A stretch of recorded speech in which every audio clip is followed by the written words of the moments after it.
He's gonna shut me down for pulling logs. They're trying to shut me down anyway. Said I was pulling natural resources, but I pull up natural, salvage natural. It was always Shelby Stanga's destiny to be a snake-wielding, chainsaw wielder and TV celebrity. But it is precisely the reason why he was one.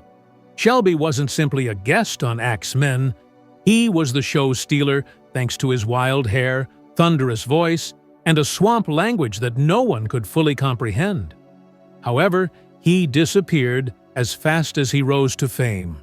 No farewells, the absence of news announcements is deliberate. No series finale has just departed. The most unruly, uncensored man on reality TV. What happened to him? Was he removed from the program? Has he been taken into custody? Is he alive and well? Even though he has been absent for a long time, why is he still referred to as a swamp legend?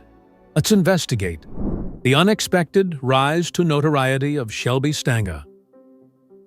Even before the cameras started rolling and people started referring to him as the Swamp Man, Shelby Stanga was already a legendary figure, albeit one who wouldn't typically be featured on movie posters or magazine covers.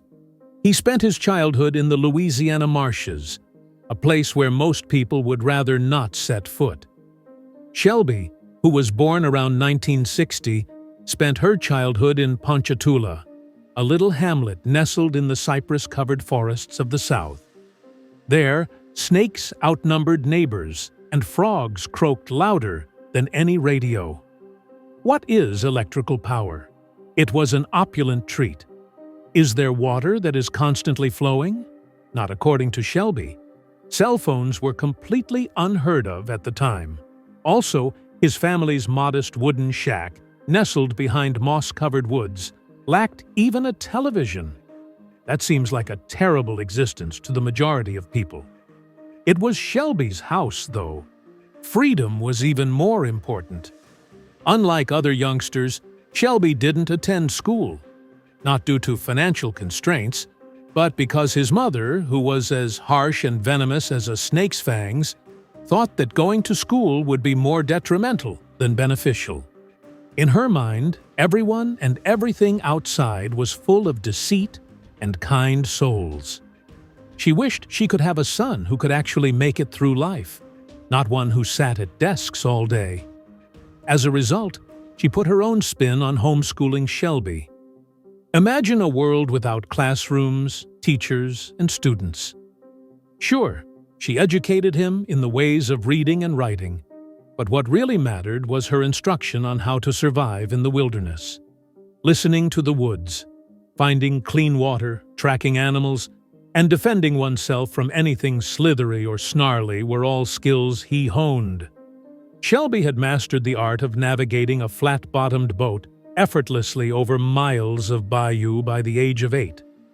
While paddling in the dense swamp fog, he would avoid alligator nests and kayak by trees that were older than the American Civil War.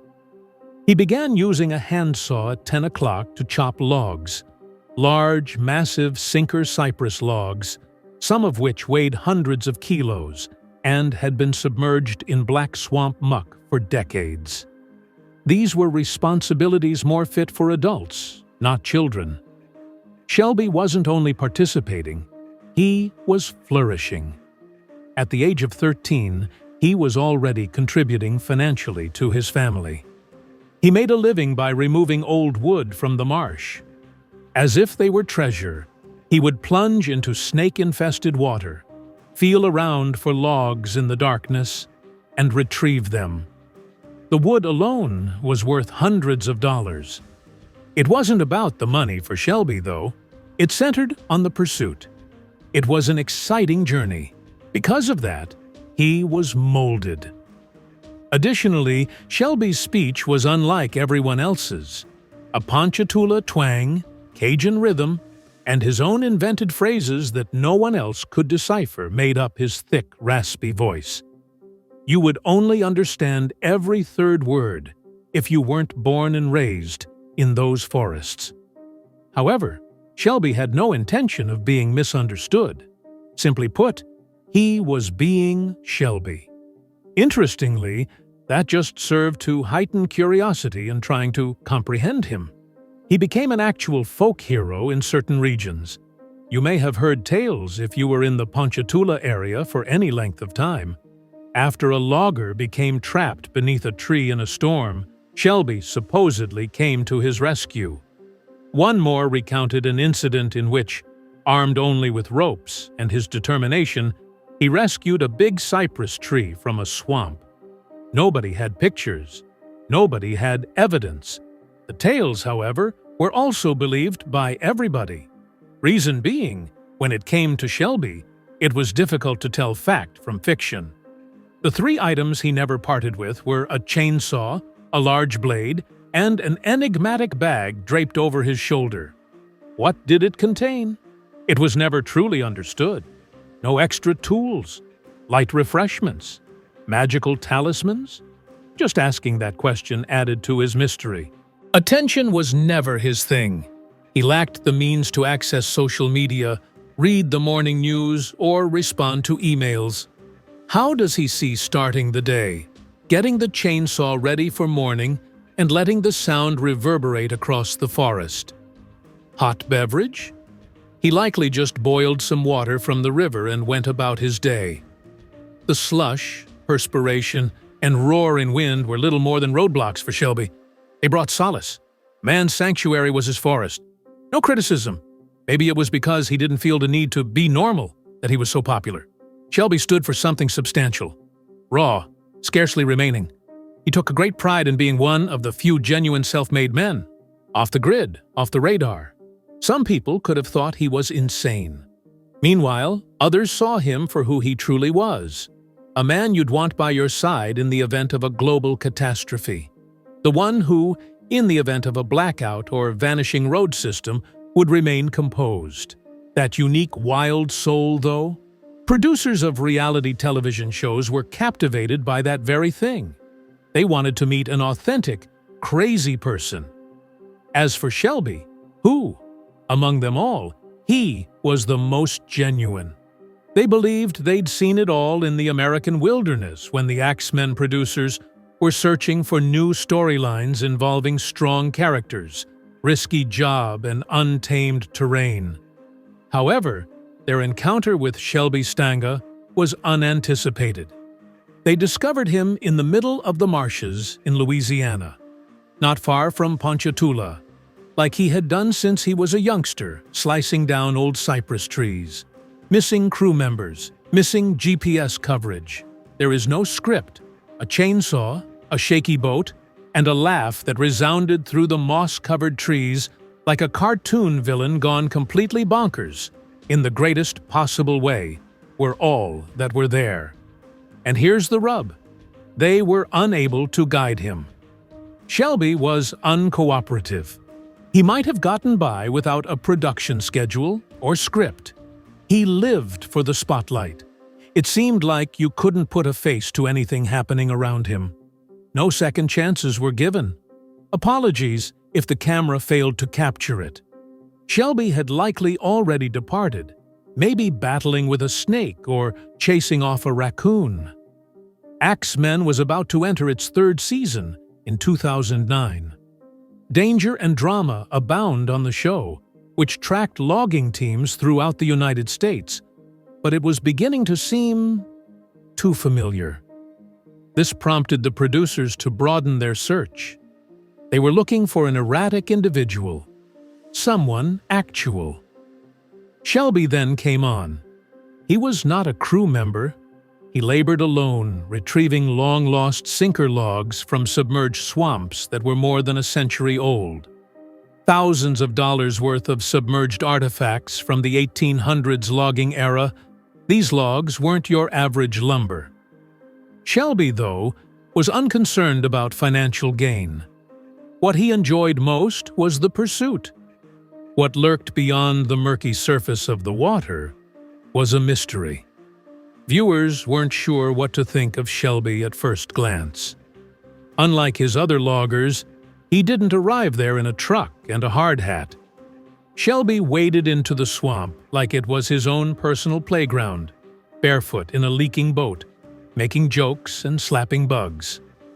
On more than one occasion, He would engage in a lengthy discourse with his chainsaw as if it were an old acquaintance who owed him money, laugh when serpents slithered across his shoulders, and curse like a seafaring man when he was snagged by tree roots. It was a source of laughter. Their heads were rubbed. However, they were unable to look away.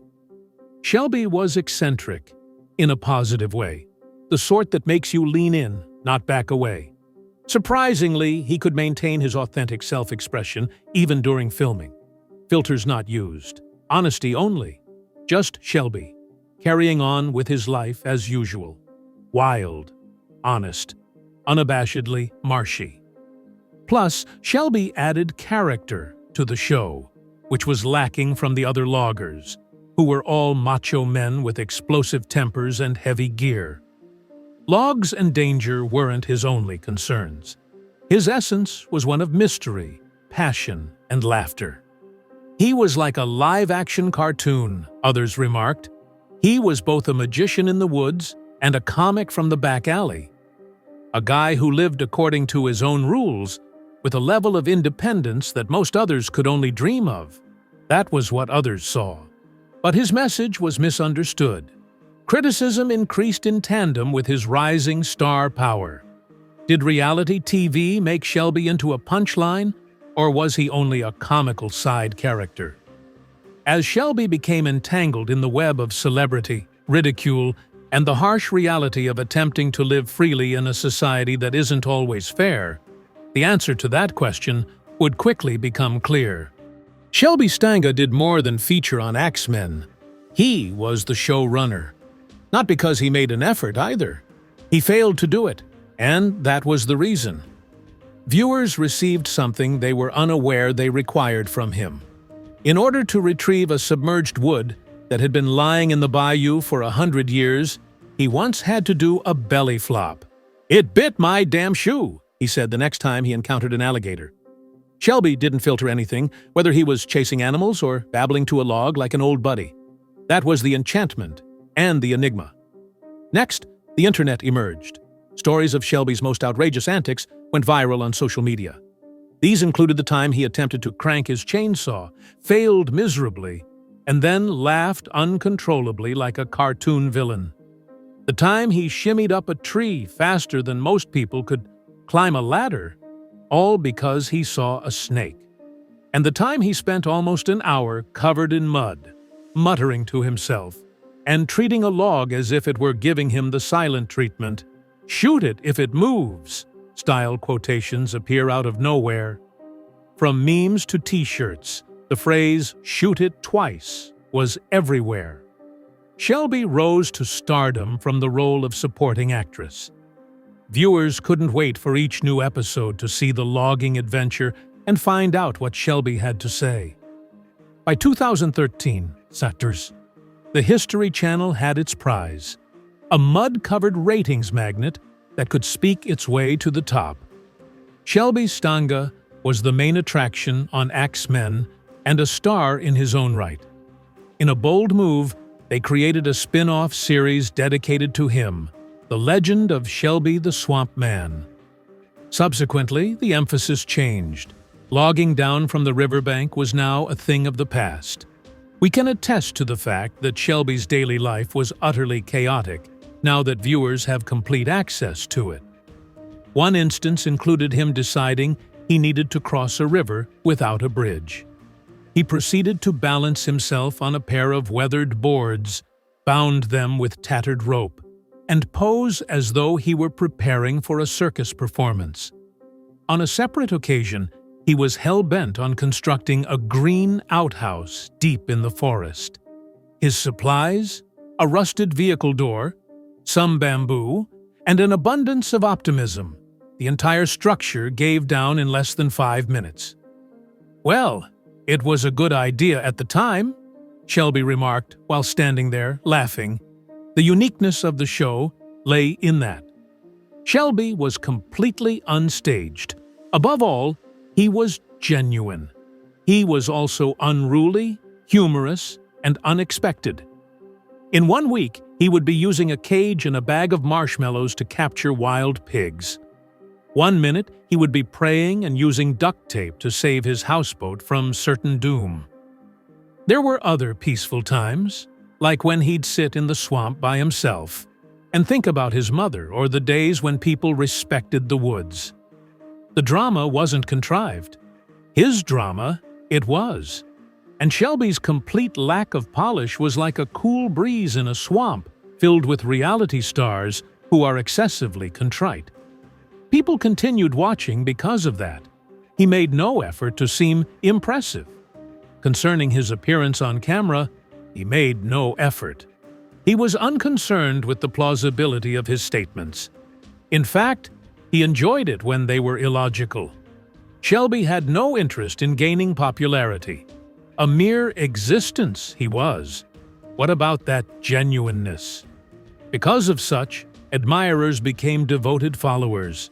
He became a familiar face at supermarkets. They would steal his outrageous one-liners. As a Halloween costume, the kids wanted to wear camouflage overalls and pretend to wield a chainsaw just like him. The reclusive man who had spent his days in the marsh was now an official celebrity. However, there is always a cost associated with overnight stardom. Shelby might have avoided becoming upset by laughing off her blunders, ignoring the mayhem, and finding humor in every setback. However, there was a beginning of a breakdown behind the scenes. The intensity of the spotlight was rising. That independence he had in the past? It had become mired in formalities, public perception, and anticipated outcomes. So what transpires when an untamed individual such as Shelby is contained? To put it mildly, laughing was not the ending. While Shelby Stanga's name was once again in the news in August 2014, it had nothing to do with constructing a toilet out of auto parts or barefoot gator chasing. This was unique, though. Once the most beloved swamp dweller on television, the guy was now in the headlines for a very serious reason. He had been jailed. Authorities in Louisiana said that Shelby, armed with a chainsaw, barged into a private area. It had nothing to do with a career or a television moment. Shelby allegedly used the chainsaw to scare his neighbors during a heated land dispute. Depending on which source you believe, he was either ranting or protecting his property. Things became heated quite quickly in any case. They were shocked.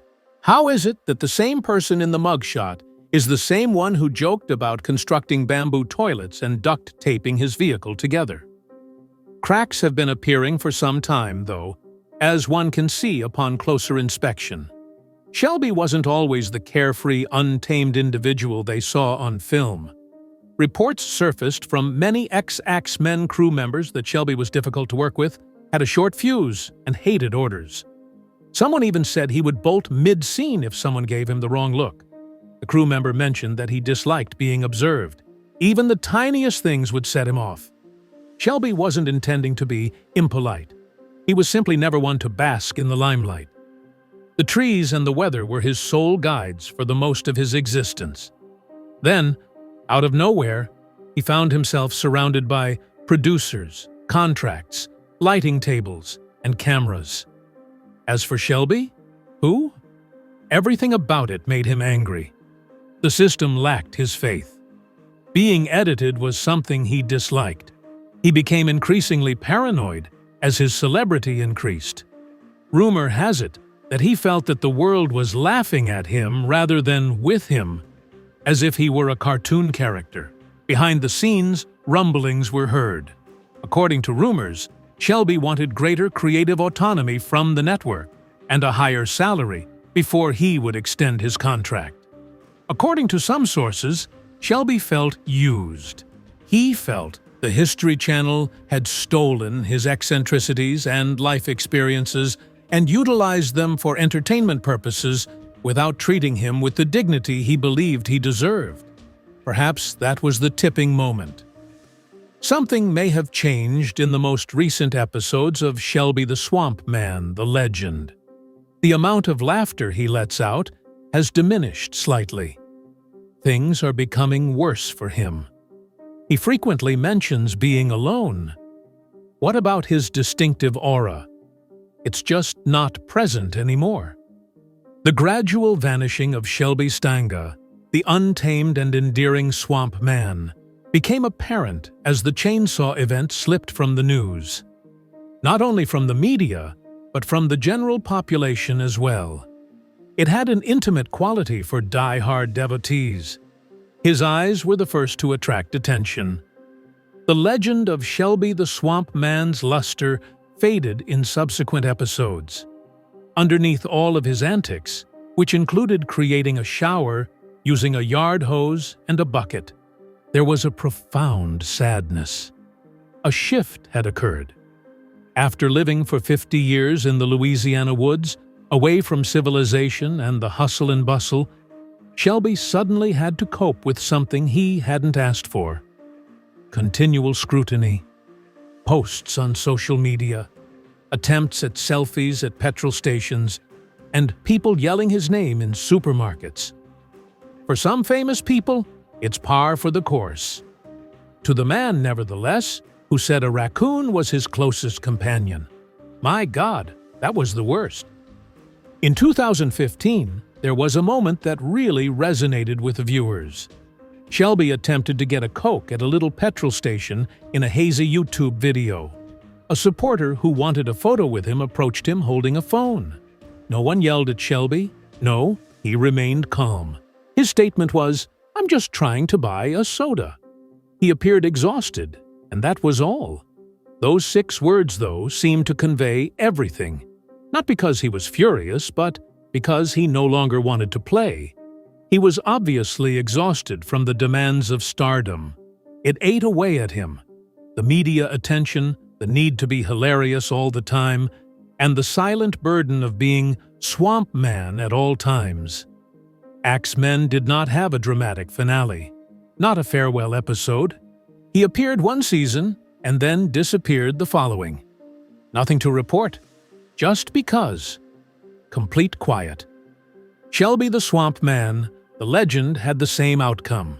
It ended discreetly despite strong ratings and a dedicated fan following. Shelby turned and disappeared. So, what became of Shelby Stanga? Here is all the information we have. Ignoring it was possible if you weren't very attentive. Shelby Stanga, also known as the Swamp Man, was once upon a time on our television screens, muck-covered, chainsaw-wielding, log wrestling, and shouting weird things with his thick Louisiana accent. Even when you didn't understand a word he said, you were eager for more. He disappeared without a trace. No series finale, not a farewell. Even the dramatic last scene in which he disappears into the cypress woods is missing. He vanished without a trace. What then transpired? Shelby began to fade from public view in 2016. Not suddenly and dramatically, but little by little. Fewer appearances, less television time, and then complete quiet. The peculiar thing is that Shelby left no digital footprint whatsoever, even though even little reality stars nowadays have Twitter tirades and Instagram tales. There was no mysterious Facebook post or "see y'all later." From the beginning and throughout, his social media presence was almost non-existent. He seemed to have melted back into the marsh from where he had emerged. However, it's possible that such was his true intention all along. One thing is certain, Shelby Stanga was not abducted. No, gators didn't abduct him. He refrained from escaping to Hollywood. The area that shaped him, Ponchatoula in Louisiana, is still his home. He lives there, buried in its verdant tangle. Neighbors said he was never truly gone. The pine woods and muddy paths that had encircled his home are still there. Chances are, if you happen to be traveling through town on an arbitrary Tuesday, you might just see him, unmistakably Shelby, at the bait shop or a nearby business, with a little longer beard and a somewhat worn-out shirt. Furthermore, he does not live alone. Just now, he's living a new life, away from the spotlight and mayhem. Most people never got to see his wife, Donna Stanga, on TV, but she is with him now. She exudes an air of serenity and faith as a devout Jehovah's Witness. Our best guess is that she has always been Shelby's rock, the one who helped him stay grounded when his newfound stardom had him swept up in every direction. Donna was never one to seek attention.